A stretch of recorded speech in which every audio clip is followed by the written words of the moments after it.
Jewish calendar പ്രകാരം പെന്തക്കോസ്തിൻ്റെ ആഴ്ചയാണ്. ഞാൻ അങ്ങനെ പറയുമ്പോൾ നിങ്ങൾ പലപ്പോഴും അതിശയിക്കും, എന്നാണോ പെന്തക്കോസ്ത്? ഒരു മാസം മുമ്പ് നമ്മുടെ കലണ്ടറിൽ പെന്തക്കോസ്ത് വന്നില്ലേ? അത്രയ്ക്ക് അകന്നാണ് സത്യം മിഥ്യയോടെ ആയിരിക്കുന്നതെന്ന് ഓർത്താൽ മാത്രം മതി. വാസ്തവത്തിൽ ഈ ബുധനാഴ്ച ആണ് പെന്തക്കോസ്തിൻ്റെ ഒന്നാമത്തെ പകൽ അവർ കൊണ്ടാടുന്നത്. വ്യാഴാഴ്ച രണ്ടാമത്തെ, അതായത് ചൊവ്വാഴ്ച രാത്രി മുതൽ ബുധനാഴ്ച സന്ധ്യ വരെ, ബുധനാഴ്ച സന്ധ്യ മുതൽ വ്യാഴാഴ്ച സന്ധ്യ വരെ, ബുധൻ വ്യാഴം ദിവസങ്ങളാണ് അവർ പെന്തക്കോസ്ത് കൊണ്ടാടുന്നത്. ഷൗത്ത് എന്നാണ് അവർ ആ ഉത്സവത്തെ വിളിക്കുന്നത്. പെന്തക്കോസ്ത് എന്നത് ഹീബ്രു വാക്കല്ല, അതൊരു യവനായ ഗ്രീക്ക് വാക്കാണ്. നമ്മൾ പലപ്പോഴും ചിന്തിക്കുന്ന പോലെ യേശു കർത്താവോ ശിഷ്യന്മാരൊന്നും ഗ്രീക്ക് സംസാരിച്ചിട്ടേ ഇല്ല. യേശു സംസാരിച്ചതായി പരാഫ്രൈസ് ചെയ്തിട്ടുള്ള, അത് യേശുവിൻ്റെ വാക്ക്, അതുപോലെ കടമെടുത്ത് എഴുതിയിട്ടുള്ള ഒരു വാക്കും ഗ്രീക്കിലല്ല, ഹീബ്രുവിലാണ്. എലായ് എലായ് ലമാ ശബക്താനി, അവർ ചിന്തിച്ചു അവൻ ഏലിയാവിനെ വിളിക്കുന്നെന്ന്. യേശു പറഞ്ഞ എന്താ? എൻ്റെ ദൈവമേ നീ എന്നെ. അത്രയ്ക്ക് അകന്നാണ് ഹീബ്രു ലാംഗ്വേജ് ഗ്രീക്ക് ലാംഗ്വേജ് സംസാരിക്കുന്നവരോട് അകന്നിരിക്കുന്നത്. യേശു പറഞ്ഞു എഫദ, അതൊരു ഗ്രീക്ക് വേർഡാണ്, തുറന്നു വരിക. ആമേൻ. യേശു പറഞ്ഞതായി എഴുതിയിട്ടുള്ള ഭാഗത്ത് മുഴുവനും അറാമിക് ഹീബ്രു വേർഡുകളാണ്. എന്താണ് ഈ ഷൗത്ത്? ലേവ്യ പുസ്തകം 23-ാം അധ്യായമാണ് ഉത്സവങ്ങളുടെ വിവരണം എഴുതിയിരിക്കുന്ന പുസ്തകം. ലേവ്യ പുസ്തകം വേദപുസ്തകത്തിൽ ഏറ്റവും കൂടുതൽ ദൈവം സംസാരിച്ച പുസ്തകമാണ്. വേദപുസ്തകം തന്നെ ദൈവം സംസാരിച്ചതാണ്. ദൈവം ഡയറക്റ്റായിട്ട് സ്വന്തം വാഗൊണ്ട് സംസാരിച്ചു എന്ന് വേദപുസ്തകം രേഖപ്പെടുത്തിയിരിക്കുന്ന ഏറ്റവും അധികം സംസാരിച്ച വാക്കുകൾ അടങ്ങിയിരിക്കുന്ന പുസ്തകമാണ് ലേവ്യ പുസ്തകം. അതുകൊണ്ടാണ് നമുക്ക് അതിനോടൊരു പ്രത്യേക വെറുപ്പുണ്ട്. ജീവിതത്തിൽ ലേവ്യ പുസ്തകമാണ് നമ്മൾ ഏറ്റവും കുറച്ച് വായിച്ചിട്ടുള്ളത്. പിടിയോ? നമുക്കെന്താ ഇഷ്ടം? ഞാൻ നിൻ്റെ മഞ്ഞുള്ള നാട്ടിലേക്ക് അയക്കണ്ടായിരുന്നത് ഇപ്പം തോന്നുന്നല്ലേ? നാട്ടിൽ വെച്ചത് കേട്ടപ്പോൾ എന്തോ ഒരു കുളിർമയായിരുന്നു. ഇപ്പം ഭയങ്കര ചൂടാണ് മഞ്ഞുള്ള നാട്ടിൽ. ഇവിടെ വന്നപ്പോൾ ഇവിടുത്തെ കഷ്ടപ്പാട് അറിയുന്നു. സ്തോത്രം. നാട്ടിലെ ഡെയിലി വേജസിൽ കൂലി പണി ചെയ്ത് ശമ്പളം മേടിച്ച് പോകുന്നത് നമ്മളെക്കാട്ടിലും ആർഭാടമായിട്ട് ജീവിക്കുന്നുണ്ട്. എന്തൊരു കഷ്ടപ്പാട്! Praise God. പ്രവചനത്തെ മാത്രം നമ്പിപ്പോയുള്ള പ്രശ്നം അതാണ്. പ്രവചനം ദൈവവചനത്തിൻ്റെ ഒരു അല്പം മാത്രമാണ്. അംശമായി മാത്രം നാം പ്രവചിക്കുന്നു, അംശമായി മാത്രം നാം പ്രവചിച്ചത് കേൾക്കുന്നു. പൂർണ്ണമായത് വരുമ്പോൾ അംശമായി നീങ്ങിപ്പോകും. പൂർണ്ണമായത് ദൈവവചനമാണ്. Praise God. ഒരു ഹല്ലേലൂയ പറഞ്ഞേ. ഉൽപ്പത്തി മുതൽ വെളിപ്പാട് വരെ വാസ്തവത്തിൽ ദൈവം തൻ്റെ ജനത്തിന് തന്നെ വെളിപ്പെടുത്തിക്കൊണ്ടിരിക്കുകയാണ്. നമുക്കറിയാം, ഒന്നാം മനുഷ്യനാകുന്ന ആദാമിൽ ഉൾപ്പെട്ടിരുന്ന ഹൗവയ്ക്ക് ദൈവസാന്നിധ്യം നമ്മളെക്കാൾ ഉയർന്ന നിലയിൽ ഏദൻ തോട്ടത്തിൽ പാപമില്ലാത്തൊരു ലോകത്തിൽ അനുഭവിപ്പാൻ കഴിഞ്ഞു. വെയിലാറുമ്പോൾ ദൈവം അവരോടുകൂടെ കൂട്ടായ്മ ആചരിപ്പാൻ വരുമായിരുന്നു. അതൊരു ദിവസത്തെ പരിപാടിയല്ല, മാസത്തിൽ ഒന്നല്ല, എല്ലാ ദിവസവും വരുമായിരുന്നു എന്ന് കരുതുക.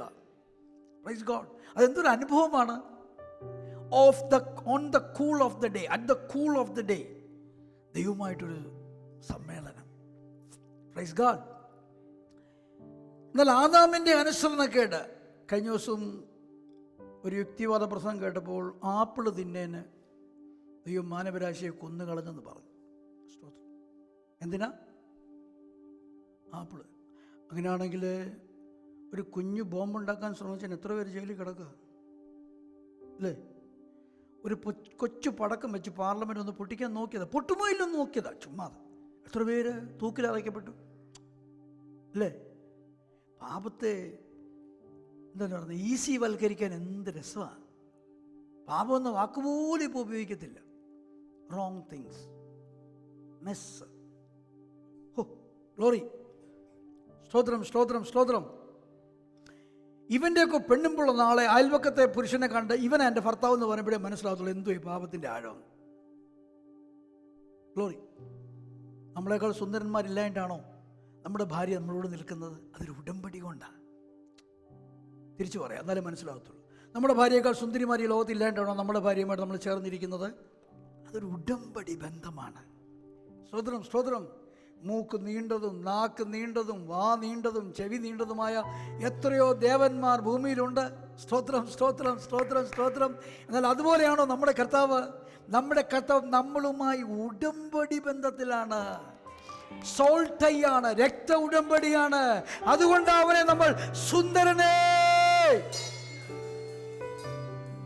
അതിശയനെ, മഹോന്നതനെ, എൻ പ്രിയനെ എന്ന് പാടുന്നത്.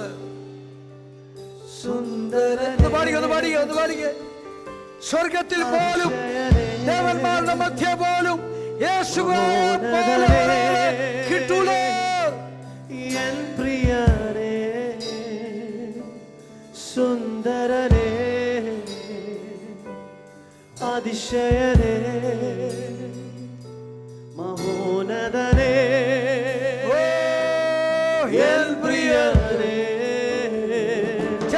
സുന്ദരനേ, അതിശയനേ, മഹോന്നതനേ, എൻ പ്രിയനേ, സുന്ദരനേ, അതിശയനേ, മഹോന്നതനേ, എൻ പ്രിയനേ, സുന്ദരനേ, അതിശയനേ, മഹോന്നതനേ, എൻ പ്രിയനേ. ആമേൻ. Praise God. ലോകത്തിൽ വിവിധ നിലയിൽ സൗന്ദര്യമുള്ള ദേവന്മാരുണ്ടെന്നേ. സൗന്ദര്യം എന്ന് പറഞ്ഞാൽ ഈ മൂക്കിൻ്റെ നാക്കിൻ്റെയും അളവും നീളവും അല്ല ഞാൻ ഈ പറഞ്ഞു വരുന്നത്. പ്രാർത്ഥിച്ചാൽ കേൾക്കുന്ന ഒത്തിരി ദൈവങ്ങളുണ്ടെന്ന് ആരാ പറഞ്ഞില്ലെന്ന്? ഇല്ലെങ്കിൽ ഈ തിരുപ്പതിയിലും ശബരിമലയിലും വൈഷ്ണോദേവിയിലും ഒക്കെ ഇത്രയും ആൾ കൂടുമോ? മനുഷ്യൻ ബുദ്ധിയുള്ളവരാ. അവരെ വിളിച്ചാൽ അത്യാവശ്യം പ്രാർത്ഥന കേൾക്കുന്ന ദൈവം ഉള്ളത് കൊണ്ട് അവിടെ പിന്നെയും പോകുന്നത്. ഒരു പ്രാവശ്യമാണോ 2 പ്രാവശ്യമാണോ 18 പ്രാവശ്യം പോയി സ്വാമിയാകുക ആളുകൾ ശബരിമലയിൽ? കാര്യങ്ങൾ ഇല്ലായിട്ടൊന്നും അല്ലെന്നേ. ഇതങ്ങനെയല്ല എൻ്റെ കാര്യം. ഇത് നമ്മളുമായി ഒരു സോൾട്ടയുള്ള, നമ്മളുമായി ആത്മാവിൽ ബന്ധമുള്ള, നമുക്ക് വേണ്ടി പ്രാണൻ തന്ന ഒരു ദൈവമാണ്. ഹല്ലേലൂയ. അപ്പോൾ പെന്തക്കോസ്തിൻ്റെ പ്രത്യേകത പറഞ്ഞു വരികയാണ്. ശവൂത്തിൻ്റെ പ്രത്യേകത. ശവൂത്തിലാണ് വാസ്തവത്തിൽ പഴയ നിയമത്തിൽ ആദ്യമായി ദൈവം അന്ന് വരെ ഇല്ലാത്തതുപോലെ തന്നെ വെളിപ്പെടുത്തിയത്. സ്തോത്രം. He revealed himself more deeply on Pentecost or on Shavuot. Praise God. ദൈവം ആദാമിന് വെളിപ്പെട്ടു, ഹാനോക്കിന് വെളിപ്പെട്ടു, നോഹയ്ക്ക് വെളിപ്പെട്ടു. ഹാനോക്കിൻ്റെ പേര് തന്നെ ടീച്ചർ എന്നാണ്. ഹാനോക്ക് ദൈവത്തെ പഠിപ്പിക്കുന്ന ആളായിരുന്നു. കാരണം എന്താ? ഹാനോക്കിൻ്റെ അപ്പൻ യാരദ്. യാരദിൻ്റെ കാലത്താണ് പാപം പഠിപ്പിക്കാൻ ദുരാത്മാക്കൾ ആരംഭിച്ചത്. അവർ പാപം പഠിപ്പിക്കാൻ ആരംഭിച്ചു. ടീച്ചിങ് ആണ് ഏറ്റവും ഭയങ്കരം. നിങ്ങൾ ടീച്ചിങ് ഉള്ള ഒരു സഭയെ നോക്കിക്കേ, ആ സഭ സ്ട്രോങ് ആയിരിക്കും. Praise God. ഡിസൈപ്പിൾഷിപ്പ് എന്ന് പറഞ്ഞാൽ തന്നെ ടീച്ചിങ്ങാണ്. വാസ്തവത്തിൽ കർത്താവ് സഭ ഉണ്ടാക്കാൻ പറഞ്ഞിട്ടേ ഇല്ല. കർത്താവ് എന്ന് പറഞ്ഞേ, സ്വർഗത്തിലും ഭൂമിയുള്ള സകല അധികാരവും എനിക്ക് നൽകപ്പെട്ടിരിക്കുന്നു, ആകയാൽ നിങ്ങൾ പുറപ്പെട്ട് സകല ജാതികളെയും സഭയിലേക്ക് ചേർത്തോളൂ എന്നാണോ? എന്ന് പറഞ്ഞാൽ ടീച്ച് ചെയ്ത്, പ്രീച്ച് ചെയ്ത്, ടീച്ച് ചെയ്ത് അവരെ എൻ്റെ ശിഷ്യരാക്കണം. അപ്പം ഞാൻ സഭ പണിതോളാം. ആമേൻ.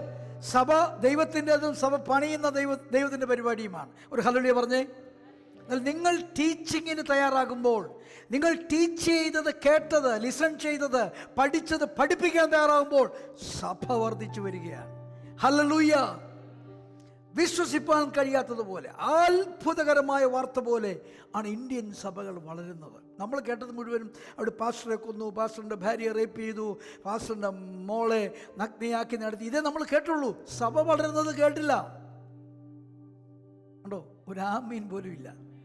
സത്യമായിട്ടും എല്ലാ വർഷവും എയർ ഇന്ത്യക്ക് കാശ് കൊടുത്ത് ഈ കേരളത്തിൽ പോകാതെ ഒരു പ്രാവശ്യം പഞ്ചാബിലോട്ടൊന്ന് പോകും. Glory, glory. അറ്റം സഭയിൽ ആളുകൾ ഇരിക്കുന്നതിൻ്റെ കോർണർ കണ്ടുപിടിക്കാൻ നിങ്ങൾ വിഷമിക്കും. ഒരു 2-3 കിലോമീറ്റർ നടന്നെങ്കിൽ ആ കോർണറിൽ എത്തത്തുള്ളൂ, പുറകിൽ നിന്ന് മുന്നിലെത്തത്തുള്ളൂ. ആമേൻ. Praise God. അതുമാത്രമല്ല, പാസ്റ്റർമാരുടെ പേരുകൾ മാത്യു, മാർക്ക്, ലൂക്ക് എന്നൊന്നുമല്ല. പാസ്റ്റർമാരുടെ പേരുകൾ റിലാക്സിങ്, ബൽവീന്ദർ സിംഗ് എന്നൊക്കെയാണ്. ആമേൻ. Glory, glory. റിലാക്സിങ്ങിൻ്റെ കഥ കേട്ടിട്ടില്ലേ? നിങ്ങൾ ഭയങ്കര സീരിയസ് ആയിട്ടിരിക്കുന്നു. പണ്ടൊരു സിറാജ് ഇങ്ങനെ കിടന്നുറങ്ങുക, സിംഗ് കിടന്നുറങ്ങുക. അപ്പോൾ ഒരു സായിപ്പ് ഒന്ന് ചോദിച്ചു, ആർ യു റിലാക്സിങ്? പുള്ളി പറഞ്ഞു, no, I am Balvinder Singh. അങ്ങനെയുള്ള ആളുകളെ കൊണ്ട് 1 ലക്ഷം 1.5 ലക്ഷം അറ്റൻഡൻസ് ഉള്ള സഭ പഞ്ചാബിൽ ഇപ്പോൾ ഇന്ന് ഉണ്ട്. ഒരു ഹല്ലേലൂയ പറഞ്ഞേ. ഉപദ്രവമുണ്ടാകും, പ്രതികൂലമുണ്ടാകും, പെർസിക്യൂഷൻ ഉണ്ടാകും. പക്ഷെ അവിടെയാണ് ദൈവസഭ പ്രാർത്ഥിക്കുന്നത്, അവിടെയാണ് ദൈവസഭ വിശ്വസിക്കുന്നത്, അവിടെയാണ് ദൈവസഭ ദൈവത്തിൽ ആശ്രയിക്കുന്നത്. അവിടെ ദൈവം തൻ്റെ സഭകളെ പണിയും. ഹല്ലേലൂയ.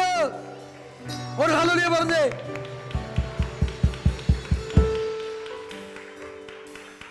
അപ്പൊ യാരദിന്റെ കാലത്ത് ദൈവത്തിൻ്റെ വീണ്ടുപോയ ദൂതന്മാരാകുന്ന സംജയേലും അസസേലും ഒക്കെ ലീഡർഷിപ്പ് എടുത്ത് ജനത്തെ അധികം പാപത്തിലേക്ക് നയിച്ച കാലത്ത് ദൈവം ഹാനോക്കിന് വെളിപ്പാട് കൊടുത്തു. അദ്ദേഹം പ്രസംഗിച്ചു. പക്ഷെ ശ്രദ്ധിക്കൂ, നോഹയുടെ കാലം, ഹാനോക്ക് 7-മനാണ്, നോഹ 10-മനാണ്. 3 തലമുറ 1500 വർഷം കഴിഞ്ഞപ്പോഴത്തേനെ ഈ ടീച്ചിങ്ങിൽ നിന്നത് നോഹയും കുടുംബവും മാത്രമേ ഉള്ളൂ. സോദരം, അപ്പം അതിൻ്റെ അർത്ഥം എന്തുവാ?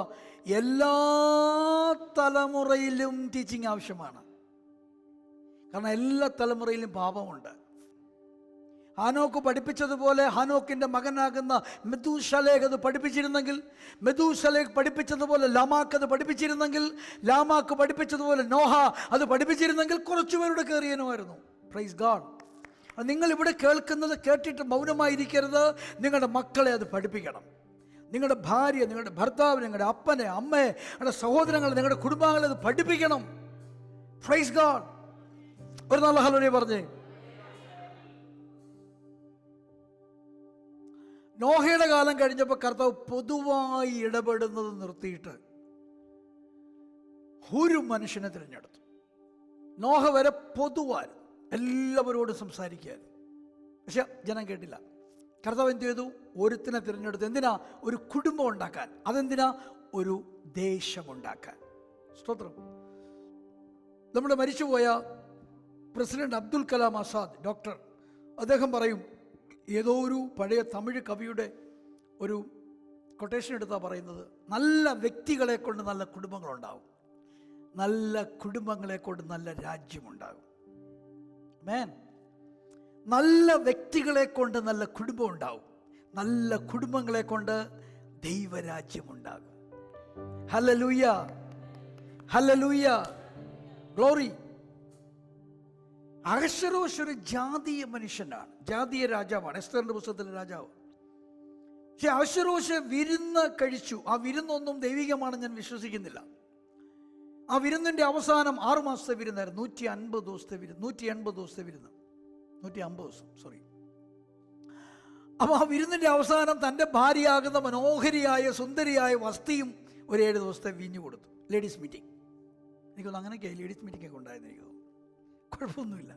പക്ഷേ ലേഡീസ് മീറ്റിങ്ങിൻ്റെ അവസാനം അഹശ്വേരോശിന് തോന്നി വസ്തിയെ ഒന്ന് കൊണ്ടുവരുത്തി അവിടെ നടത്തവും അവിടെ ഷെയ്പ്പും അവിടെ സൗന്ദര്യവും അവിടെ വാക്സാമർത്ഥ്യവും ഒക്കെ തൻ്റെ മഹത്തുക്കൾ, തൻ്റെ പ്രഭുക്കൾ ഒന്ന് കാണട്ടെ. നല്ലതാണെന്നോ ഇല്ലയൊന്നും എനിക്കറിയത്തില്ല. എന്നാൽ ഇവൾ വന്നില്ല. Praise God. ഫെമിനിസ്റ്റിന് വേണേൽ പറയാം, എൻ്റെ സൗന്ദര്യം ഒന്നും വേറെ ആർക്കും കാണാനുള്ളതല്ല. No no no, actually feminist തിരിച്ചാണ് പറയുന്നത്. എൻ്റെ സൗന്ദര്യം എൻ്റെ ഭർത്താവിന് വേണ്ടി മാത്രമേ ഉള്ളതല്ല, എല്ലാവർക്കും വേണ്ടിയുള്ളതെന്ന് പറയും.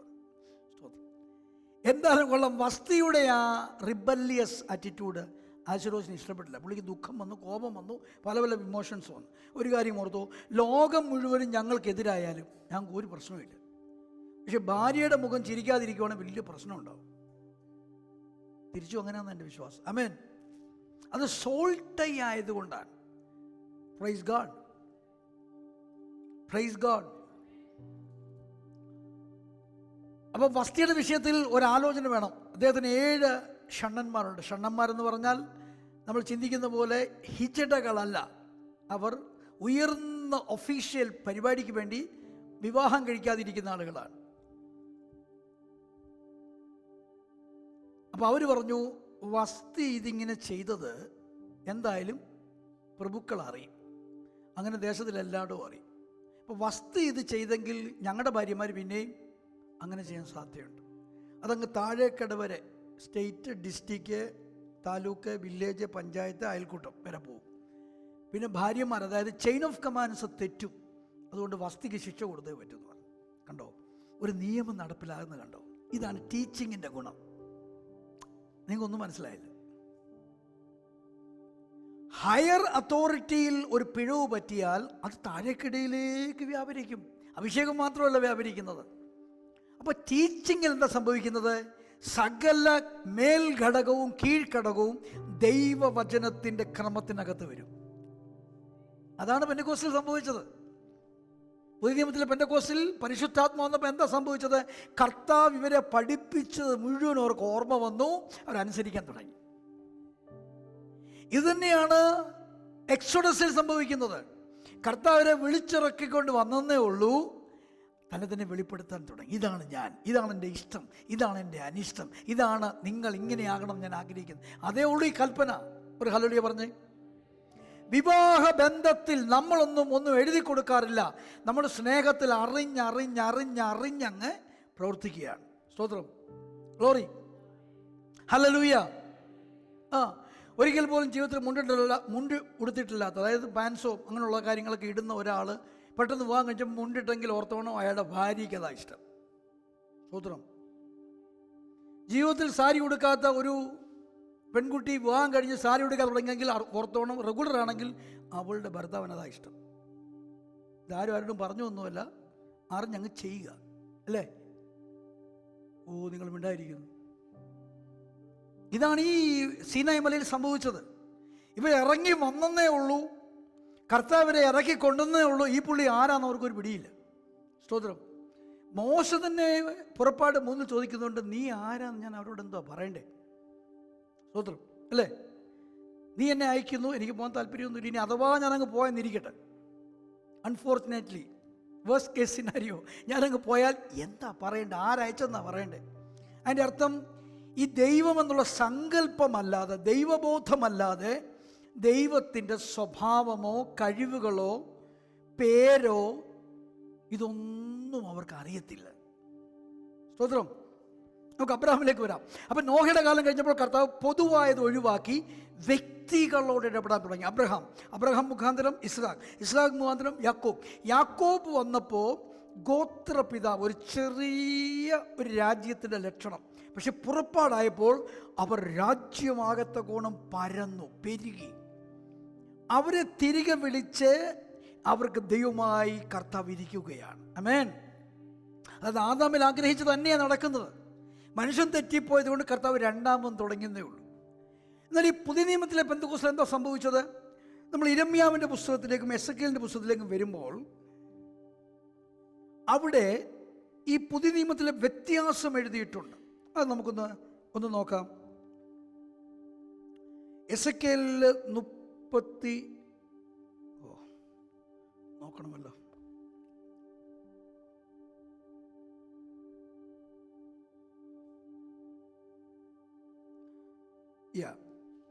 Go for Jeremiah. യെരമ്യ 31:15 വായിച്ചേ.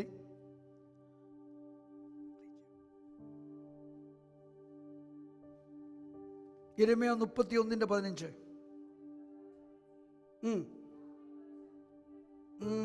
അതല്ലല്ലോ, ഒരു മിനിറ്റ്.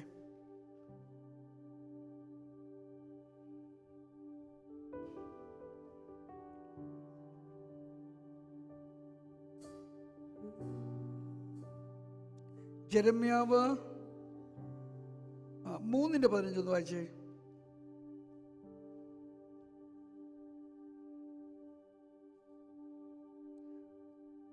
3:15, 31:33 വേഗം വായിച്ചേ.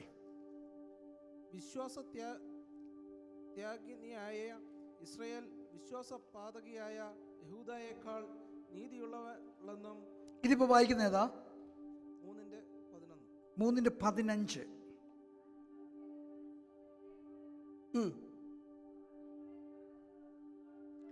കണ്ടോ, ദൈവം തൻ്റെ ഹൃദയം വെളിപ്പെടുത്തുകയാണ്. വിശ്വാസപാതിനെ അതിന് മുമ്പിലാണ്. നിങ്ങൾ തെറ്റിലാണ്, തിന്മയിലാണ്, പാതകത്തിലാണ്, പാപത്തിലാണ്, ശാപത്തിലാണ്, രോഗത്തിലാണ്. പക്ഷേ എൻ്റെ ആഗ്രഹം എന്തുവാ? എൻ്റെ ഹൃദയത്തിനൊത്ത് നിങ്ങൾ ടീച്ച് ചെയ്യുന്ന പാസ്റ്റേഴ്സിനെ, ഇടയന്മാരെ, അതെന്തിനാ? എൻ്റെ ഹൃദയപ്രകാരം നിങ്ങളാകാൻ വേണ്ടി. ഇനി 31:33 വായിച്ചേ. ആ ഈ കാലം കഴിഞ്ഞ ശേഷം ആ ഞാൻ ഇസ്രായേൽ ഗൃഹത്തോട് ചെയ്യുവാനിരിക്കുന്ന നിയമം. അപ്പൊ ഇടയന്മാരുടെ കാര്യവും കഴിഞ്ഞു. ഇനി അടുത്ത ലെവല്, അടുത്ത റലം. ഞാൻ എന്റെ ന്യായപ്രമാണം ഞാൻ എൻ്റെ പ്രമാണം, എൻ്റെ ഇഷ്ടങ്ങൾ അവരുടെ ഉള്ളിലാക്കി അവരുടെ ഹൃദയത്തിലാക്കി ഹൃദയത്തിൽ എഴുതും. ഞാൻ അവർക്ക് ദൈവമായും അവർ എനിക്ക് ജനമായും ഇരിക്കും. അപ്പൊ ഇടയിലുള്ള പാസ്റ്റേഴ്സ്, ഇടയിലുള്ള ന്യായാധിപന്മാർ, ഇടയിലുള്ള പുരോഹിതന്മാർ, ഇടയിലുള്ള പ്രവാചകന്മാർ, രാജാക്കന്മാർ, പുതിയ ഭാഷ പറഞ്ഞ അപ്പോസ്തലന്മാർ, ഇടയന്മാർ, ഉപദേഷ്ടാക്കന്മാർ, സുവിശേഷകന്മാർ, ഇവരെ അങ്ങോട്ട് നീക്കിയിട്ട് ഞാനും അവരും നമ്മൾ ഡയറക്റ്റ് കണക്ഷൻ ആയിരിക്കും. പുതിയ നിയമത്തിൽ അപ്പോസ്തലന്മാരൊക്കെ ഉണ്ട്. എന്തിനു വേണ്ടിയെന്ന് അറിയാമോ? പുതിയ നിയമസഭ ക്രിസ്തുവിനോളം വളരാൻ വേണ്ടിയാണ്. വൺസ് ക്രിസ്തുവിനോളം വളർന്ന പിന്നെ ഇടേൻ്റെ ആവശ്യമില്ല, അവർ ദൈവവുമായിട്ട് ബന്ധപ്പെടുകയാണ്. Are getting what I am saying? ഇത് പഴയ നിയമത്തിൽ വെളിപ്പെട്ട പുതിയ നിയമ തത്വമാണ്. ഇനി അത് തന്നെയാണ് എസെക്കിയേൽ 36:36 തോന്നുന്നു. നോക്കിയേ, 36 സെയിം വാക്യം.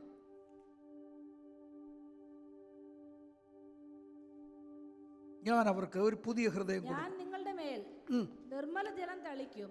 ഞാൻ നിർമ്മല ജലം തളിക്കും. എന്തിനു വേണ്ടിയാ? നിങ്ങൾ ശുദ്ധരാകാൻ വേണ്ടി, വിശുദ്ധരാകാൻ വേണ്ടി. എന്നിട്ട് നിർമ്മലരായി തീരും. നിങ്ങൾ നിർമ്മലരാകും. ഞാൻ നിങ്ങളുടെ സകല മലിനതയെയും എല്ലാ മാലിന്യവും മാറ്റും, സകല വിഗ്രഹങ്ങളെയും നീക്കി നിങ്ങളെ നിർമ്മലീകരിക്കും.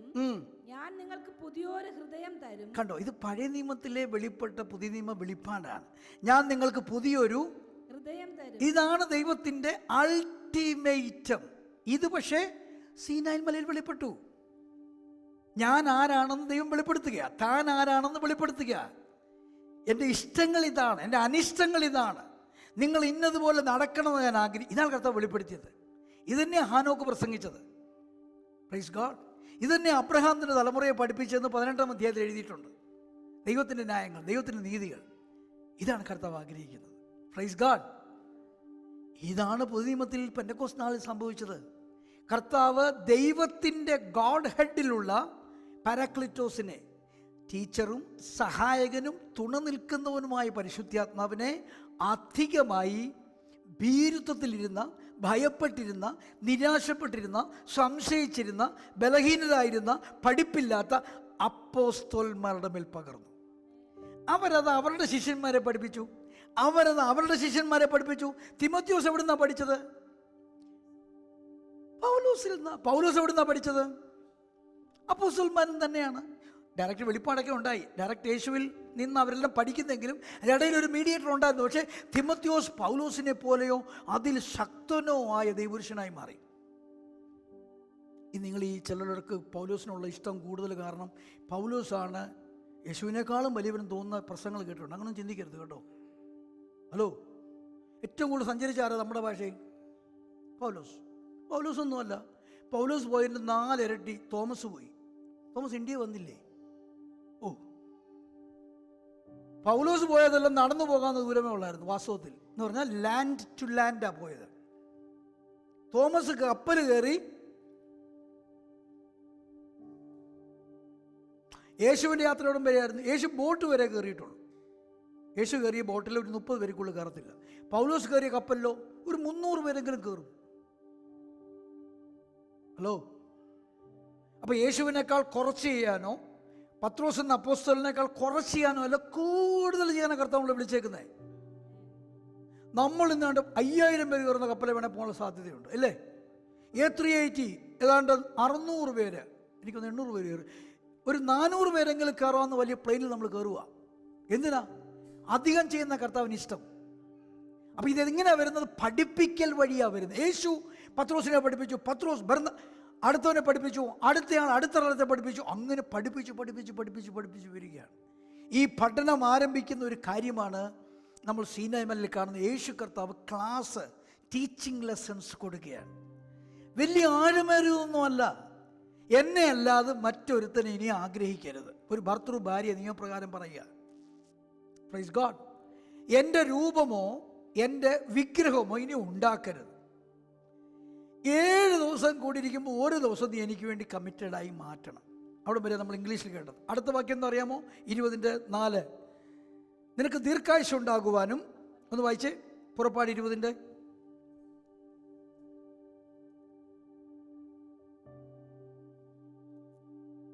വേഗം വായിക്കണേ. Exodus chapter 20 verse 4-3.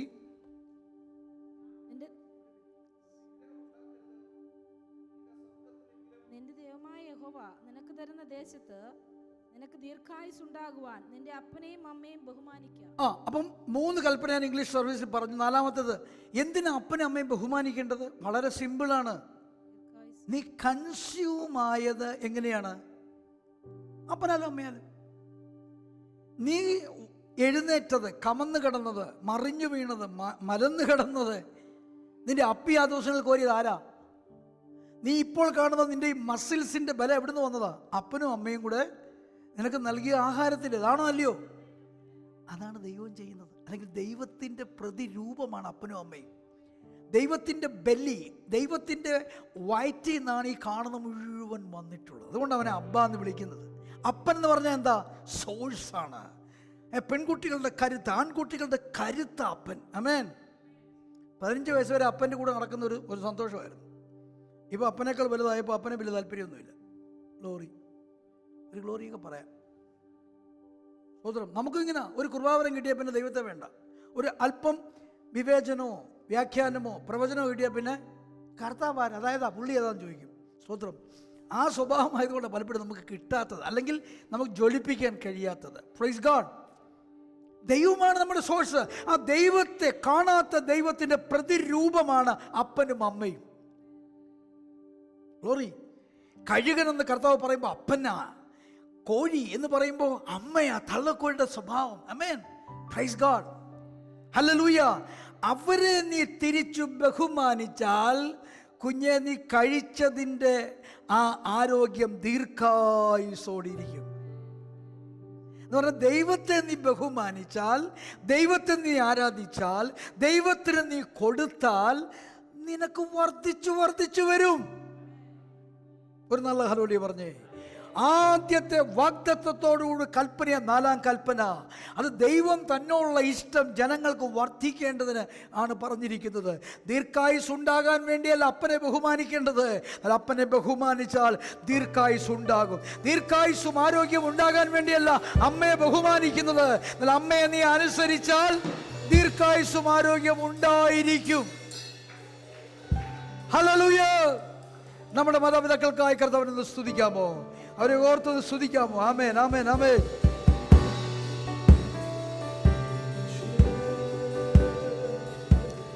അപ്പനും അമ്മയും വീടും ധനങ്ങളും വസ്തു സുഖങ്ങളും കർത്താവത്രേ. അപ്പനും അമ്മയും വീടും ധനങ്ങളും വസ്തു സുഖങ്ങളും കർത്താവത്രേ. പൈതൽ പ്രായം മുതൽ ഇന്നേ വരെ എന്നെ പോറ്റി പുലർത്തിയ ദൈവം. ഓ പൈതൽ പ്രായം മുതൽ ഇന്നേ വരെ എന്നെ പോറ്റി പുലർത്തിയ ദൈവം. ഓക്കെ. ഇപ്പൊ പുതിയ നിയമത്തിൽ എന്തുകൊണ്ട് പരിശുദ്ധാത്മാവ് പെന്തക്കോസ്ത് നാളിൽ വന്നു? സീനായി മലയിൽ ദൈവം ഇറങ്ങി കൽപ്പന കൊടുത്ത അതേ ദിവസമാണ് പുതിയ നിയമത്തിലെ പെന്തക്കോസ്തിൽ ശവൂത്തിൽ കർത്താവ് ഇറങ്ങിയത്. എന്തുകൊണ്ട് കർത്താവ് ഇറങ്ങി? കർത്താവിന് മനുഷ്യരുടെ കൂട്ടത്തിലുള്ള ഇടയന്മാരുടെ ഇടയ ശുശ്രൂഷ ഇഷ്ടപ്പെട്ടില്ല. കർത്താവിന് മനുഷ്യരുടെ ഇടയിലുള്ള ഉപദേഷ്ടാക്കന്മാരുടെ ഉപദേശം ഇഷ്ടപ്പെട്ടില്ല. എന്താ കാരണം? നീ നല്ല ഉപദേശിയാണെങ്കിൽ നിന്റെ കീഴിലുള്ളവർ നിന്നെ അനുസരിക്കും. നീ നല്ല ഇടയനാണെങ്കിൽ ഇടയനും ആട്ടിൻകൂട്ടും ഒന്നായിത്തീരും. Praise God. അപ്പോൾ കർത്താവ് അത് കണ്ടില്ല, റിസൾട്ട് കണ്ടില്ല. അപ്പോൾ കർത്താവ് എന്ത് ചെയ്തു? ദൈവത്തിൽ നിന്ന് തന്നെ ഒരിടയനെ, പാരാക്ലിറ്റോസ്, പരിശുദ്ധ റൂഹായെ എല്ലാവരോടും കൂടെ ഇരിക്കേണ്ടതിന് നമുക്ക് നൽകി. അതാണ് പെന്തെക്കോസ്റ്റ്. നിങ്ങൾ വായിച്ചിട്ടില്ലേ മലാക്കി പുസ്തകത്തിൽ? നിങ്ങളിപ്പോൾ പോർട്ടൽ, വിൻഡോസ് എന്നൊക്കെ പദങ്ങൾ ഒത്തിരി കേൾക്കുന്നുണ്ട്. മലാക്കി പുസ്തകത്തിലാണത് ക്രിസ്റ്റൽ ക്ലിയർ ആയിട്ട് എഴുതിയിരിക്കുന്നത്. എങ്കിലും നോഹയുടെ പുസ്തകം, ഉൽപ്പത്തി പുസ്തകത്തിലൊക്കെ ഉണ്ട്. അവൻ ആകാശത്തിൻ്റെ കിളിവാതിൽ തുറന്നു, മഴ പെയ്ച്ചു. മലാക്കി പുസ്തകത്തിൽ ദശാംശത്തെക്കുറിച്ചാണ് പറഞ്ഞിരിക്കുന്നെങ്കിൽ ഇത് ദശാംശം എന്ന സാമ്പത്തിക വിഷയത്തെക്കുറിച്ച് മാത്രമല്ല കേട്ടോ. നീ കർത്താവിനെ ബഹുമാനിച്ച് എന്ത് കൊടുത്താലും ആകാശത്തിലെ ദൈവത്തിൻ്റെ ഭണ്ഡാരങ്ങളുടെ വാതിലുകൾ തുറന്ന് അവൻ നിനക്ക് സ്ഥലം പോരാതെ വരുവോളം, അതായത് നീ മറ്റുള്ളവർക്ക് കൊടുക്കത്തക്കവണ്ണം ദൈവം നിന്നെ അനുസരിക്കും. പത്രോസ് നോക്കൂ, കർത്താവിന് മുമ്പാകെ താഴ്മയോടെ 12 മണിക്കൂറിലെ ഇറിറ്റേഷനും ഫ്രസ്ട്രേഷനും നിരാശയും എല്ലാം മറന്ന് പടവ് കൊടുത്തു. കർത്താവ് പറഞ്ഞിടാ, നീ ആഴത്തിലേക്ക് നീക്കി വല വീശുക. വീശാതിരിക്കാൻ 100 കാരണമുണ്ട്. വീശി അവിടെ പറയുന്നു പടക് മുങ്ങുമാറ്, വല കീറുമാറ് എന്ന് പറഞ്ഞാൽ വലയിലെ മീനെടുത്ത് പടകിലിട്ടിട്ട് പടക് മുങ്ങാൻ പോകുക. പടക് മുങ്ങുന്നു, വല കീറാൻ തുടങ്ങുന്നു. ചെറുപടകുകാരെ കൂടി വിളിച്ച് നിങ്ങളും കൂടി കൊണ്ടുപോയിക്കൊള്ളാൻ പറഞ്ഞു. സ്വതന്ത്രം. അതാണ് സ്ഥലം പോരാതെ വരുവോളം അനുഗ്രഹിക്കുന്ന ദൈവത്തിൻ്റെ ഒരു സിംബലിസം. Praise God. അത് നിങ്ങൾക്ക് നൽകാൻ ദൈവം ശക്തനാണ്. നിങ്ങൾ ഏത് വിഷയത്തിലാണ്, നിങ്ങൾ സമയമാണല്ലോ നമുക്ക് ഒരിക്കലും പിടിക്കാൻ കഴിയാത്ത സമയം നിങ്ങൾ ദൈവത്തിന് കൊടുത്തു നോക്കിയേ, നിങ്ങൾക്ക് സമയത്ത് റിഡീം ചെയ്യാൻ കഴിയും. അതെങ്ങനെയാണെന്ന് ചോദിച്ചാൽ 10 വർഷം കൊണ്ട് നിങ്ങൾ ചെയ്യേണ്ട കാര്യങ്ങൾ 10 മിനിറ്റ് കൊണ്ട് കർത്താവ് ക്രമീകരിക്കും. ഞാൻ വീണ്ടും പറയുന്നു, നിങ്ങൾ ആരെങ്കിലും പ്രൊമോഷൻ ആഗ്രഹിച്ച് തടസ്സപ്പെട്ടിട്ടുണ്ടോ? ഇൻക്രിമെൻറ്റിന് ആഗ്രഹിച്ച് തടസ്സപ്പെട്ടിട്ടുണ്ടോ? വളരെ സിമ്പിളാണ്. നിങ്ങൾ അല്പം കൂടെ സമയം ദൈവത്തിന് ചെലവഴിക്കൂ. പ്രൊമോഷൻ വരുന്നത് മാനേജറിൽ നിന്നല്ല, ദൈവത്തിൽ നിന്നാണ്. അത്യുന്നതനായ ദൈവമാണ് നിങ്ങളെ പ്രൊമോട്ട് ചെയ്യേണ്ടത്. എസ്തേറിനെ ഉയർത്താൻ, മൊർദെഖായെ ഉയർത്താൻ, ജോസഫിനെ ഉയർത്താൻ, ദാനിയേലിനെ ഉയർത്താൻ എത്ര സമയം വേണ്ടി വന്നു? ഓർത്തു നോക്കിയേ. ജോസഫിന് ഒറ്റ വെളിപ്പാട് മതിയായിരുന്നു. ഫറവോൻ അത് കണ്ടു, പുള്ളിക്ക് കാര്യം മനസ്സിലായി. തൻ്റെ അന്നും മിസ്രയും ഇന്നത്തെ ന്യൂയോർക്ക്, അമേരിക്ക പോലാണ്, US പോലാണ്. എല്ലാത്തിനും ഹൈ ടെക്നോളജി. പിരമിഡൊക്കെ പണിത് കഴിഞ്ഞ കാലമാണ്, ഹൈ ടെക്നോളജിയിലാണ്. ഫറവോന് മനസ്സിലായി ഇവനെ പോലെ ദൈവാത്മാവുള്ള, അതുപോലെ ബുദ്ധിയുള്ള ഒരുവനെ, വിശുദ്ധാത്മാക്കളുള്ള ഒരുവനെ കിട്ടാൻ പ്രയാസം. ഇവനെ തന്നെ ആക്കിയേക്കാം. പുതിയൊരു പോസ്റ്റ്, പുതിയൊരു സാലറി, ആമേൻ, എല്ലാം കൊടുത്തു. ഈസി. നിങ്ങൾ കർത്താവിനെ ഒന്ന് സ്നേഹിച്ചെന്നേ, ഒന്ന് അറിഞ്ഞെന്നേ. നമ്മളീ പിടിച്ചിരിക്കുന്നത് പുളിങ്കൊമ്പാണെന്ന് മനസ്സിലാക്കിയേ. നമ്മളീ ഹിന്ദിയിൽ പറയും ഊപ്പർ പകഡ് ഹേ, എനിക്കങ്ങ് വലിയ ഉയരത്തിലാണ് പിടി എന്ന് പറഞ്ഞാൽ മന്ത്രിമാരെയൊക്കെ അറിയാവുന്നതിൻ്റെ അർത്ഥം, MLA-മാരെ അറിയാവുന്നതിൻ്റെ അർത്ഥം, ഗുണ്ടാ നേതാവിനെ അറിയാവുന്നതിൻ്റെ അർത്ഥം. ഇതങ്ങനെയൊന്നുമല്ല. ഇത് മഹോന്നതനായ, അത്യുന്നതനായ, അതിശയനായ, സുന്ദരനായ, മഹാപ്രഭാവമുള്ള ദൈവത്തെ മുറുകെ പിടിച്ചിരിക്കുന്ന തൻ്റെ ജനം വീര്യം പ്രവർത്തിക്കുന്ന കാലമാണിത്. ഹല്ലേലൂയ. കർത്താവ് അതിനാണ് പത്രോസിന്റെ ഇടയ ശുശ്രൂഷയിൽ പൂർണ്ണമാകത്തില്ല എന്നറിഞ്ഞ് പരിശുദ്ധാത്മാവിൻ്റെ നിയോഗത്തിൽ ക്രിസ്തുവിൻ്റെ ഇടയ ശുശ്രൂഷയുടെ കീഴിൽ സഭയാക്കിയത്. സഭ എന്ത് സംഭവിച്ചു? 120 ഒറ്റ ദിവസം കൊണ്ട് 3000 3000 ഒരാഴ്ച കൊണ്ട്, 2 ആഴ്ച കൊണ്ട് 5000 5000 8000 പുരോഹിതന്മാർ, പ്രമാണികൾ, മാന്യസ്ത്രീകൾ ഇങ്ങനെ സ്നാനപ്പെട്ട് രക്ഷിക്കപ്പെട്ട് സഭയോട് ദൈവം ചേർത്തുകൊണ്ടിരുന്നു. ഒരാളിയ പറഞ്ഞേ, പട്ടണത്തിൽ സഭ, ജയിലിലും സഭ, ഗ്രാമത്തിൽ സഭ, പുഴക്കരയിലും സഭ, കടലിൽ സഭ, കപ്പലിൽ സഭ, കൈസരുടെ അരമനയിലും സഭ, ബാബിലോണിൽ സഭ, ഇന്ത്യയിൽ സഭ. ഒരു ഹല്ലേലൂയ പറഞ്ഞേ. പരിശുദ്ധാത്മാവാണ് നമുക്ക് വേണ്ടത്. ഏത് ഇടയനേക്കാളും ക്രിസ്തു എന്ന ഇടയനെ നമുക്ക് വേണ്ടത്. ഏത് വഴി, ഞാൻ ഓർക്കുന്നുണ്ട് 2005 ഞാനിവിടെ വരുമ്പോൾ ടോം നാവിഗേറ്റിംഗ് സിസ്റ്റം എന്ന് പറയുന്നൊരു സാധനമുണ്ട്. ഇന്ന് ടോം ആരെല്ലാം ഉപയോഗിക്കുന്ന പോലെ അറിയാം. എല്ലാം ഇപ്പം കാറിലുണ്ട്, അല്ലെങ്കിൽ ഫോണിലുണ്ട്. ഇത്രയും വലിയൊരു സാധനമാണ്. അത് ഇറങ്ങിയെന്നൊക്കെ കേട്ടു, നല്ല വിലയാണ്. അപ്പോൾ അത് പരീക്ഷിക്കാൻ നോക്കാതെ വലിയ മാപ്പ് എടുത്തു വെച്ച് 2 മാപ്പ് കാണും. എൻ്റെ ഇടത്ത് വശത്തിരിക്കുന്നവരുടെ ഒരു മാപ്പ് കാണും, എൻ്റെ ഒരു മാപ്പ് കാണും. എനിക്ക് അവരെ വിശ്വാസമില്ല. അവർ തെക്കോട്ടെന്ന് പറയും പോകേണ്ട വടക്കോട്ടായിരിക്കും. അതുകൊണ്ട് ഞാനൊരു മാപ്പൊക്കെ വെച്ച് ഇങ്ങനെ നോക്കി ഓടിച്ചോണ്ടിരുന്നത്. പിന്നെ ടോം എടുത്തു. പിന്നെ നാവിഗേഷൻ സോഫ്റ്റ്വെയർ എല്ലാ ഗാഡ്ജറ്റിലും ഇറങ്ങാൻ തുടങ്ങി. നിങ്ങൾ പറ, മാപ്പ് വെച്ച് ഓടിക്കുന്നതിനേക്കാൾ എന്ത് ഈസിയാ കേട്ട് ഓടിക്കാൻ. Amen. Take the third exit on this roundabout. വളരെ സിമ്പിൾ. അനുസരിച്ചാൽ മാത്രം മതി. അതാണ് പരിശുദ്ധാത്മാവ് വന്നപ്പോൾ സംഭവിച്ചത്. അന്ന് വരെ വേദപുസ്തകം മാത്രമേ ഉണ്ടായിരുന്നുള്ളൂ. ഇപ്പോൾ വേദപുസ്തകവും അതിൽ നിന്ന് ഉയർന്ന നിലയിൽ ദൈവാത്മാവിന്റെ പ്രവചന ശബ്ദങ്ങളുമുണ്ട്. ഇനി നിനക്ക് വഴിതെറ്റത്തില്ല. നീ അനുസരിച്ചാൽ നീ ലക്ഷ്യത്തിൽ എത്തുക തന്നെ ചെയ്യും. ഒരു നല്ല ഹല്ലേലൂയ പറഞ്ഞേ. ഗ്ലോറി. പഴയ നിയമത്തിൽ കർത്താവ് ആഗ്രഹിച്ചത് പുതിയ നിയമത്തിൽ പകർന്നിരിക്കുകയാണ്. കുറച്ച് കാര്യങ്ങൾ പറയണമെന്നുണ്ട്. അത് നമുക്ക് അടുത്ത പ്രാവശ്യം പറയാം. നമുക്ക് എല്ലാവർക്കും എളുപ്പത്തിന് കർത്താവിനെ ഒന്ന് സ്തുതിക്കാം, കർത്താവിനെ ഒന്ന് ആരാധിക്കാം. ഓ, കർത്താവിനെ ഒന്ന് വാഴ്ത്തിയാട്ട് നാവിഗേറ്ററായി നമ്മുടെ മധ്യയുള്ള പരിശുദ്ധാത്മാവിനെ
അതിശയനേ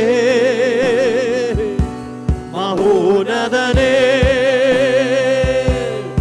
എൽ പ്രിയനേ സുന്ദരനേ സുന്ദരനേ അതിശയനേ എൽ പ്രിയനേ സുന്ദരനേ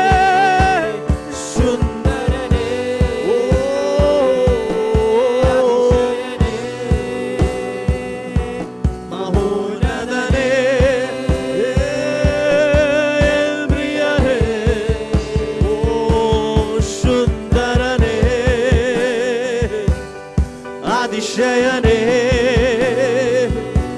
മഹോന്നതനേ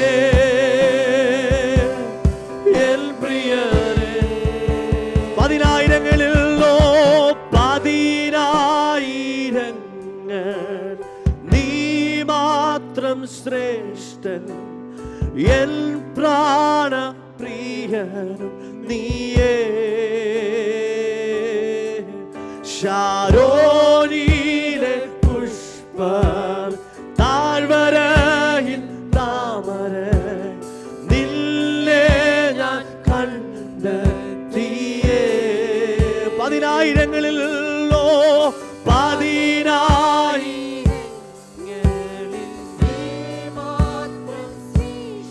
ഓ നിൻ പ്രാണ പ്രിയ നീയേ ശാരോനിലെ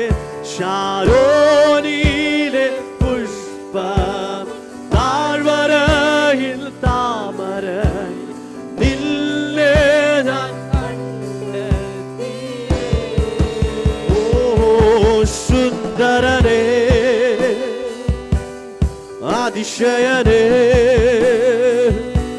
മഹോന്നതനേ എൽ പ്രിയനേ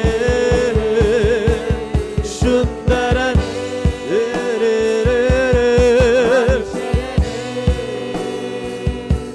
മഹോന്നതനേ ഓ എൽ പ്രിയ സുന്ദരനേ സുന്ദരനേ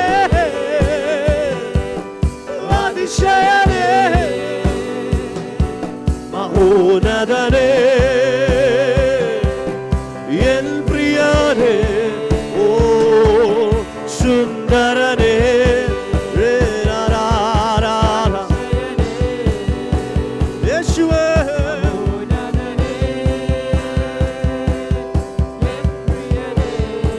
സുന്ദരനേ സുന്ദരനേ അതിശയനേ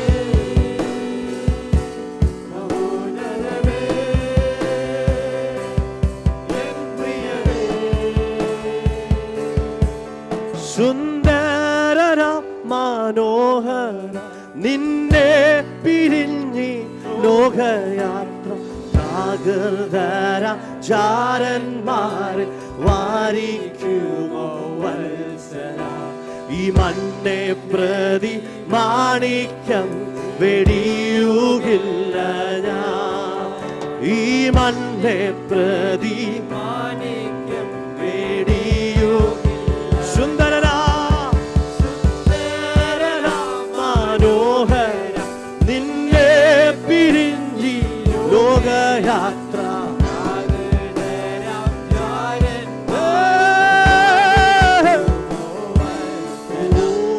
മണ്ണെ പ്രതി മാണിക്യം വെടിയുകില്ല ഓ ഈ മണ്ണെ പ്രതി മാണിക്യം വെടി ഈ മണ്ണെ പ്രതി ഈ മണ്ണെ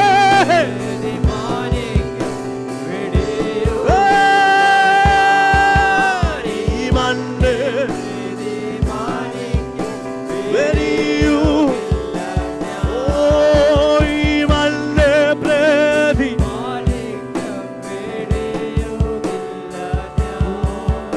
ഈ മണ്ണെ പ്രതി മാണിക്യം വെടിയുകില്ല ഞാൻ സുന്ദരനേ അതിശയനേ മഹോന്നതനേ എൻ പ്രിയനേ സുന്ദരനേ അതിശയനേ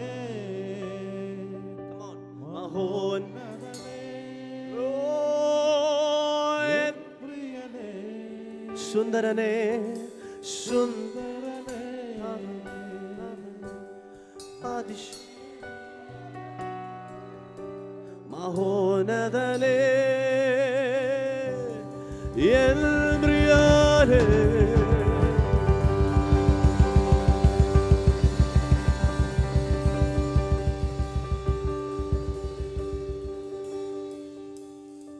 price God praise God praise God. കർത്താവ് സഹായിക്കുമാറാകട്ടെ. ഞാൻ നിങ്ങൾക്ക് വേണ്ടി പ്രാർത്ഥിപ്പാൻ ആഗ്രഹിക്കുന്നു. കരങ്ങളെ കഴിയുമെങ്കിൽ ഒന്ന് കോർത്ത് പിടിച്ചാട്ടെ. പരിശുദ്ധ കർത്താവേ, സ്വർഗീയ പിതാവേ, നല്ല പകലിനായി ഞങ്ങൾ സ്തോത്രം ചെയ്യുന്നു. അങ്ങയുടെ മക്കൾ പെന്തക്കോസ്ത വീക്കായി കൊണ്ടാടുന്ന ഈ വീക്കിൽ അങ്ങയുടെ കൃപ ഞങ്ങളുടെ മേൽ ധാരാളം പെരുകിയിട്ട് ഞങ്ങളുടെ പരിശുദ്ധാത്മാവിൻ്റെ നദി ഞങ്ങളുടെ അകത്തുനിന്ന് പുറത്തേക്കും അതേ പുറത്തുനിന്ന് അകത്തേക്കും ഒഴുകുവാൻ ഞങ്ങൾ പ്രാർത്ഥിക്കുന്നു. ആകാശ കിളിവാതിലുകൾ തുറന്ന് സ്ഥലം പോരാതെ വരുവോളം ഞങ്ങളെ ആത്മനദിയിൽ ആത്മാവിൻ്റെ മഴയിൽ മുക്കണമേ, ആത്മമാരിയാൽ നിറയ്ക്കണമേ. അപ്പോൾ തന്നെ ഞങ്ങൾ രക്ഷിക്കപ്പെട്ടപ്പോൾ ഞങ്ങളുടെ അകത്ത് അങ്ങ് തുറന്ന ഉറവ അത് വർദ്ധിച്ചു വർദ്ധിച്ച് ഹൃദയം നിറഞ്ഞ വായിൽ കൂടി കവിഞ്ഞൊഴുകി കണ്ണിൽ കൂടി കാതിൽ കൂടി മൂക്കിൽ കൂടി നാവിൽ കൂടി ത്വക്കിൽ കൂടി കവിഞ്ഞൊഴുകട്ടെ. ഞങ്ങളുടെ സഭയിലുള്ളവർ, ഞങ്ങളുടെ വീട്ടിലുള്ളവർ, ഞങ്ങളുടെ അയൽപക്കത്തുള്ളവർ, ഞങ്ങളുടെ പ്രൊഫഷണൽ ഏരിയയിലുള്ളവർ കർത്താവിനെ അറിയേണ്ടതിന് ഒരാത്മനദിയോയ് പെരുന്നതിയോയ് അത് ഞങ്ങളുടെ അകത്തുനിന്ന് പുറത്തേക്ക് ഒഴുകട്ടെ. ഞങ്ങളുടെ ചുറ്റുമുള്ള ചാവു കടലുകൾ, ചാവു നദികൾ ജീവനുള്ള ഉപ്പ് കടലുകളായി, ഉപ്പ് നദികളായി തീരട്ടെ.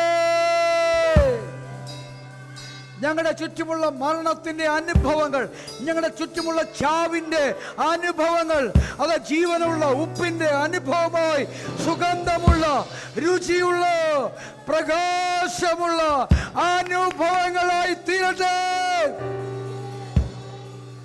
ഞങ്ങൾ കാൽവെക്കുന്നിടം ജീവന്റെ വാസനയുള്ള, ഞങ്ങൾ കാൽവെക്കുന്ന ഞങ്ങളുടെ ഭവനം, കാൽവെക്കുന്ന ഞങ്ങളുടെ ജോലി സ്ഥലങ്ങൾ, കാൽവെക്കുന്ന ഞങ്ങളുടെ വ്യാപാര കേന്ദ്രങ്ങൾ ജീവന്റെ വാസനയെ ഉളവാക്കുവാൻ പോകുന്നതോർത്ത് ഞങ്ങൾ വിശുദ്ധ കരങ്ങളെ ഉയർത്തി ആത്മാവിൽ സ്തുതിക്കുന്നു.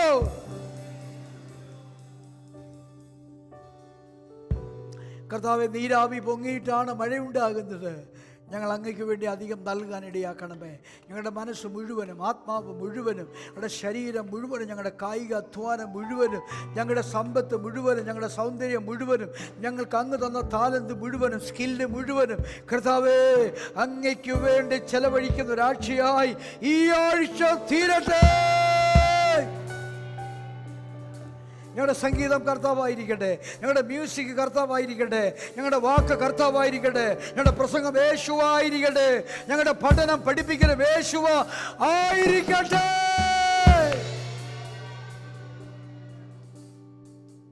കർത്താവ് നിന്റെ കുഞ്ഞുങ്ങൾ അർപ്പിച്ച സ്തോത്ര വഴിപാടുകൾ, സ്തോത്ര കാഴ്ചകൾ, സ്തോത്രങ്ങൾ, സ്തുതികൾ, ആരാധനകൾ എല്ലാം ദൈവങ്ങളിലേക്ക് ഏൽപ്പിക്കുന്നു. കർത്താവ് സാരഭ്യവാസനയായി അതിനെ മണത്തു നിങ്ങൾ ആത്മാവിൽ വിശ്വസിക്കുന്നു. അങ്ങയുടെ അഭിഷിക്തൻ എന്ന നിലയിൽ തിരിഞ്ഞ് നിൻ്റെ കുഞ്ഞുങ്ങളെ അനുഗ്രഹിക്കുന്നു. ഇന്ന് പകൽ നിങ്ങൾ അർപ്പിച്ച അർപ്പണത്തിന് ഒത്തവണ്ണം, നിങ്ങൾ അളന്ന അളവിന് ഒത്തവണ്ണം, നിങ്ങൾ ദൈവത്തിന് കൊടുത്ത ആ ഗിവിങ്ങിനൊത്തവണ്ണം കർത്താവ് ഈ ആഴ്ചയിൽ നിങ്ങളെ അനുഗ്രഹിക്കണേ. കഴിഞ്ഞ ആഴ്ചകളിൽ ഞങ്ങൾ പ്രാർത്ഥിച്ച് പുതിയ ബഡ് അഹരോൻ്റെ വടിയിൽ മുളച്ചതുപോലെ മുളയ്ക്കട്ടെ. ഇന്ന് ചില പുതിയ മുളയുടെ അനുഭവങ്ങൾ സാക്ഷ്യമായി കേൾക്കുവാൻ അങ്ങ് ഇടവരുത്തിയതിനായി സ്തോത്രം. ദൈവത്തിൻ്റെ പ്രതിപുരുഷന്മാരാക്കി ഞങ്ങൾക്ക് നന്നിരിക്കുന്ന ഞങ്ങളുടെ അപ്പനും അമ്മയും നാട്ടിലും ലോകത്തിൻ്റെ വൻകരയിലും അവരായിരിക്കുന്നിടത്ത് സൗഖ്യത്തോടെ, ആരോഗ്യത്തോടെ, ബലത്തോടെ, സന്തോഷത്തോടെ, ദീർഘായുസോടെ ആയിരിക്കട്ടെ. ഈ ആഴ്ചയിൽ അവരെ പ്രത്യേകമായി വിളിച്ച് അവരെ അഭിനന്ദിക്കുവാൻ, അവർക്ക് വേണ്ടി നന്ദി പറയാൻ, അവരെ കരുതാൻ, അവർക്ക് വേണ്ടി ജീവിപ്പാൻ ഞങ്ങളെയും സഹായിക്കുന്ന ഓർത്ത് സ്തോത്രം. ഞങ്ങളുടെ ഭവനങ്ങളിൽ, ഞങ്ങളുടെ അറിവിൽ, ഞങ്ങളുടെ അയൽവക്കങ്ങളിൽ രോഗികളായ ആരെങ്കിലും ആയിരിക്കുന്നെങ്കിൽ ഇപ്പോൾ ഞങ്ങളിൽ നിന്നൊഴുകുന്ന ആത്മാവിൻ്റെ ഈ നദിയിൽ അവർ മുങ്ങി അത് സൗഖ്യമുള്ളവരായി പുറത്തു വരട്ടെ. പാപികളായ ഞങ്ങളുടെ സ്നേഹിതർ അവർ വിശുദ്ധരായി പുറത്തു വരട്ടെ. രക്തനദി അത് അതിൽ മുങ്ങി വിശുദ്ധരായി തീരട്ടെ. പരീക്ഷകൾക്കായി തയ്യാറെടുക്കുന്ന ഞങ്ങളുടെ കുഞ്ഞുങ്ങൾ പരീക്ഷകൾ നന്നായിട്ട് എടുത്ത് കർത്താവിനെ സഹായിച്ചു, പരിശുദ്ധാത്മാവെന്ന പാരാക്ലിറ്റോസ് എന്നെ സഹായിച്ചു എന്ന് പറയുന്ന ദൈവകൃപയുടെ സാക്ഷ്യങ്ങൾ വരാൻ പോകുന്നതിനായി സ്തോത്രം. ഈ ആഴ്ചയിൽ ജന്മ ആനിവേഴ്സറി, ബർത്ത്ഡേയ്സ് കൊണ്ടാടുന്ന ഞങ്ങളുടെ കുഞ്ഞുങ്ങൾക്കായി സ്തുതിക്കുന്നു. കർത്താവ് ഞങ്ങളുടെ അമ്മു ബ്ലസ്സിയെ ഓർക്കുന്നു, അർച്ചിഷയെ ഓർത്ത് ഞങ്ങൾ സ്തോത്രം ചെയ്യുന്നു, അന്നായെ ഓർത്ത് ഞങ്ങൾ സ്തോത്രം ചെയ്യുന്നു. ഞങ്ങളുടെ കുഞ്ഞുങ്ങളെല്ലാവരും അനുഗ്രഹിക്കപ്പെടട്ടെ. അവർ ഞങ്ങൾക്ക് ഇസ്രയേൽ കന്യകമാരായ രാജാവിൻ്റെ പുത്രിമാരെ പോലെ, രാജകന്യകമാരെ പോലെ അത് ഞങ്ങൾക്ക് ഇരിക്കുന്നതിനായി ഞങ്ങൾ അനുഗ്രഹിച്ച് പ്രാർത്ഥിക്കുന്നു. ഇന്ന് പകൽ അല്പമെങ്കിലും നിരാശയോട്, ദുഃഖത്തോട്, രോഗത്തോട് ആരെങ്കിലും ആയിരിക്കുന്നെങ്കിൽ ആ നിരാശ മാറേണ്ടതിന്, ആ ഭയം മാറേണ്ടതിന്, ആ സംശയം മാറേണ്ടതിന് അങ്ങയുടെ ആത്മാവിൻ്റെ ഒരു കവിഞ്ഞൊഴുക്ക് ഈ പെന്തക്കോസ്തിൻ്റെ ആഴ്ചയിൽ, ശവൂത്തിൻ്റെ ആഴ്ചയിൽ അവിടെ മേൽ വെളിപ്പെട്ടു വരട്ടെ.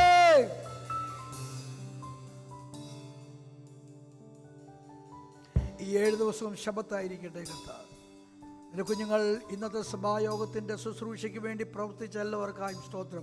8 മണിക്ക് തുടങ്ങേണ്ട സർവീസിന് 6:30 വീട്ടിൽ നിന്ന് ഇറങ്ങിയവരുണ്ട്, 7 മണിക്ക് ഇറങ്ങിയവരുണ്ട്, ദൂരെ നിന്ന് വന്നവരുണ്ട്, അടുത്തുനിന്ന് വന്നവരുണ്ട്, കർത്താവ് അധ്വാനിച്ചവരുണ്ട്. കസേരയിട്ട് ഞങ്ങളുടെ കുഞ്ഞുങ്ങളുണ്ട്, മ്യൂസിക് സിസ്റ്റം അപ്ലോഡ് ചെയ്ത ആ കുഞ്ഞുങ്ങളുണ്ട്, ആ PA സിസ്റ്റം അതേ സ്തോത്രം സെറ്റപ്പ് ചെയ്ത കുഞ്ഞുങ്ങളുണ്ട്, ഇനി പാക്കപ്പ് ചെയ്യാൻ പോകുന്ന കുഞ്ഞുങ്ങളുണ്ട്, ചായ ഇട്ടവരുണ്ട്, ക്ലീൻ ചെയ്തവരുണ്ട്. എല്ലാവർക്കും അങ്ങ് ഈ ആഴ്ചയിൽ അനുഗ്രഹമായിരിക്കാൻ പോകുന്നതിനായി സ്തോത്രം. പ്രാർത്ഥന കേൾക്കുന്നതിനായി നന്ദി. യേശു ക്രിസ്തുവിൻ നാമത്തിൽ തന്നെ ആമേൻ. ദൈവമായ കർത്താവ് നിങ്ങളുടെ പേരിൽ തിരുമുഖം ഉയർത്തി നിങ്ങളെ അനുഗ്രഹിക്കുമാറാകട്ടെ.